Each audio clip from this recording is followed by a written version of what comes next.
Good morning, everyone, on this beautiful Wednesday morning, May 10th. This is Cannabusiness Live. I'm Matthew Roman. I am alongside with Craig Aronoff. Hello there. And today we will be discussing partnerships. So, Craig, let's begin a little bit. Sure. What we're talking about is that as the state licensing process goes through its phases, one of the things that's going to be very important is knowing who's in your partnership. And that's the key to success to get the application through the process, because the vetting that's going to go on is going to be very important and could actually provide a huge obstacle to people if they don't know exactly who's in their group.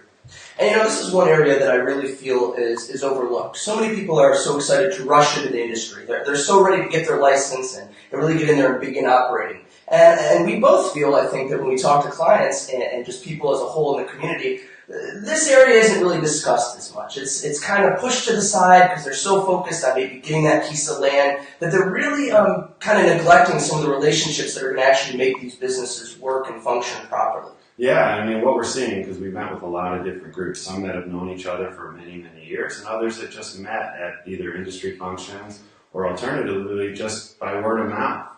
Actually met with a gentleman the other day that had, connected with somebody who had claimed to be a manager of a dispensary and therefore had all the knowledge in the world and should be a great partner in that venture. And unfortunately, as we dug a little bit deeper, there were some details that came out that really kind of derailed the opportunity. And what we normally see is when groups come to us is we usually see two groups. Usually there's the talent group and the money group. Usually these people have been operating in some extent, the talent group in the industry, whether they're growers, processors, been running a dispensary, and then there's the money group. And these are the backers that are going to basically come and put the funds in to basically make these larger operations for these people.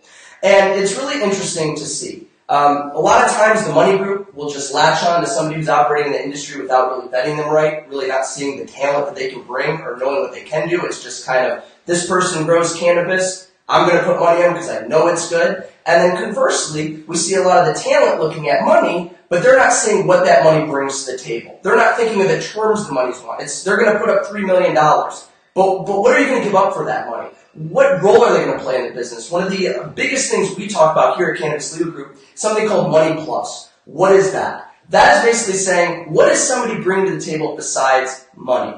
This can be something like maybe they have operational experience. Maybe they have several, creations of entities and successful exits. All things that are basically going to ensure the success of the business to the max that it can be ensured. Yeah, and these are type of value-add differences that each person in the group is going to offer. And as we discussed in our next Facebook Live on Friday morning, we're going to be talking about business planning, and it kind of dovetails into the partnership side. And that's part of the reason why we're talking about this aspect of it first, because as you decide how to run your business and what each person's role in that business is going to be, and what interests they're going to have, it's important to understand that the state of Michigan is going to actually look at anyone who has a 1% interest. It's a very small interest in the enterprise, and they're going to vet them as though they had a 99% interest. In other words, as each person takes on these roles through the business plan, to the extent that they're looking for an equity piece in that opportunity, they may actually pose a problem if you don't know exactly what their history is in terms of their prior business practices, their moral compass, as well as any other criminality that they may have run into in the past, and of course, what their actual personal finances are. So let's elaborate on that a little bit, Craig. What things do you see and that we see here, and I think we both can contribute on this, what do we see that would prohibit somebody from maybe being a vested party or vested party of interest in some of these entities? Well, we know the first and probably the biggest red flag is going to be felony history. The statute's quite clear about it, in fact. If they have felony within the last 10 years as it relates to a drug crime or fraud, they're basically out from the get-go. Another thing that we commonly see, and you had mentioned, is business history. If somebody has 20 business bankruptcies, the state may be slightly more apprehensive to give them a license because, if you fail these 20 times, what's going to make this time differently? So that business history is really important. And that's especially important for partners when they're thinking of partnering up, like touches on the Money Plus. What else have they done? What successes do they bring to the table? So the state would say, wow, you're a great candidate. We know if you would give you one of these licenses and you acquire it, that you're going to be successful. Oh, absolutely.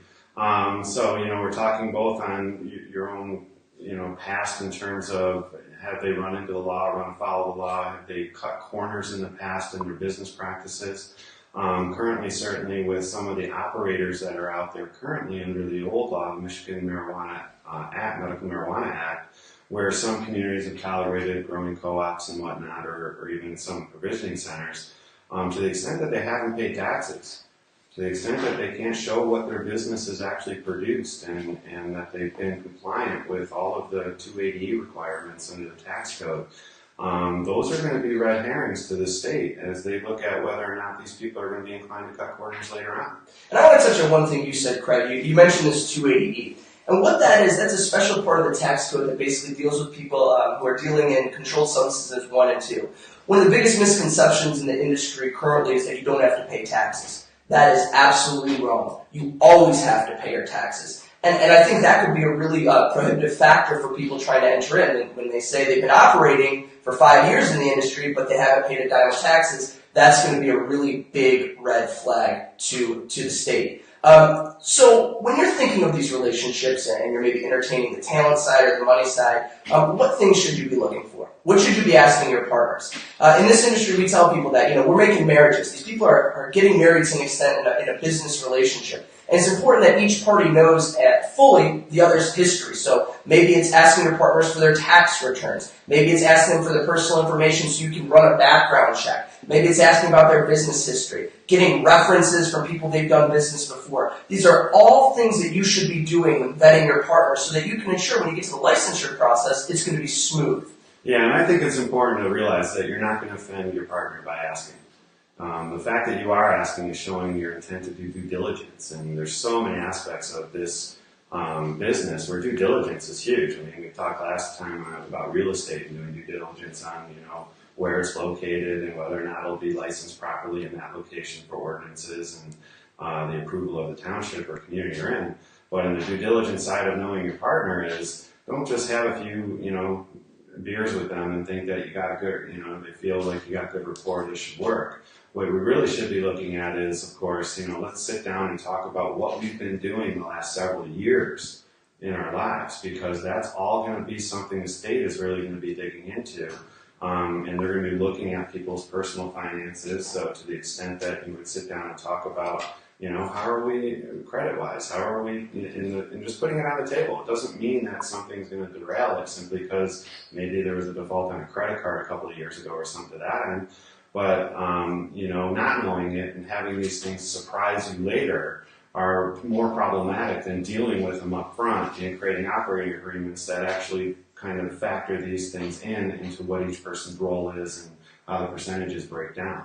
And we have to remember, too, that when people are investing in these businesses, it's going to be oftentimes a very large sum of money. Okay. So a lot of people will talk to the talent or the growers and say, I'm ready to put in $2 or $3 million. And for the growers or the talent, the extractors, the dispensary owners, secure transporters, testing, whatever they're trying to do to basically fund the business, one of the biggest questions I think you can ask a potential investor is show me proof of funds. Oh, yeah. That's something that an investor can go out and call their banker. They can actually get a letter. And it'll say, so-and-so has had $5 million in investable assets with this bank for the last 10 years. And that's a really quick way to see if somebody really has it or if they don't. Yeah, and as we talk about it, one of the things that's going to be vetted by the state, and at least we're expecting to see, is sourcing the monies. So the fact that somebody comes in, they might drive a nice car, live in a nice house, and they might say we have all the money and capital to do it. And what they're really doing is kind of pulling money behind the scenes from other people. Ultimately, if we can't source that the money's somewhere on hand and liquid enough to be used in some fashion during this process, and is all not from ill-gotten gains, maybe, people that are operating without paying the taxes now on certain other marijuana ventures, that's where maybe some large red flags to those true talented growers that are looking to get into a position where people are investing in them, and now they take the time, effort, and energy to just find that their capital isn't there for one reason or another. And again, this is a process that when we go to the state and we're anticipating, we got to have it right that first time with all the bells and whistles on and a big fat bow so that the state sees we've got these angles covered with our clients. And it starts with when you sit down with that person you're planning to do business with and truly knowing what's under the hood of that, their history. And additionally, I think one of the first steps, at least when you're beginning an entity and you want to enter this market, is to really get a good operating agreement put in place. You and your partners want to understand what the equity breakdown is, what the buyout provisions are. If you need a trigger clause saying that if somebody does get a felony along the way, how are they treated within the business? Are they moved out? Are they paid a certain amount of money to leave the business? And that's really important because what I've seen, and I think you've seen it too, is groups come in and they're really gung-ho and they're ready to go and they're going to be doing this. But then you start talking equity, and one person thought he's getting 80%, another person thinks they're getting 80%, and that's when the fights start. So it's really important to get all that ironed out at the beginning so that all parties are on board so that the business can operate smooth. Yeah, in addition to not only the equity portions, but also the role and the specific activity that person's bringing to the table. So you're not only talking about what gain they might get from the success of the company, but what role are they doing to create that success? And spelling that out so that each understands what their position is. So if they're not meeting the expectation of their partners, there's some room to talk about that and create the leverage to try to fix the problem if that were to happen. So you contemplate those things early enough in the operating agreement, in the phase where you're putting it all together, so that as these things happen, and God forbid there is a problem such as if somebody gets caught with a felony that it could be an issue, there are provisions in there that allow you to have those changes so that you can continue to operate and maintain your business without running afoul of that. And just to touch on that as well, just these businesses are going to open up, but you're not going to see revenue for a while. So it's also understanding that if more capital is needed, what happens then? Who's putting that money up? Does the equity percentage change? These are all things that you want to get ironed out so that when the checks start being written and people and the motions start flowing, that there's basically a framework already in place to make sure that whatever needs to be taken care of is taken care of in an appropriate manner that doesn't rock the boat. Yeah, absolutely. And the conversation comes up quite a bit about how much capital is to get started and those kind of things. And again, part of it is business plan, but part of it again goes back to understanding your partnership and knowing that you have enough liquidity, enough cushion to carry your business to a point where you're actually getting into revenue.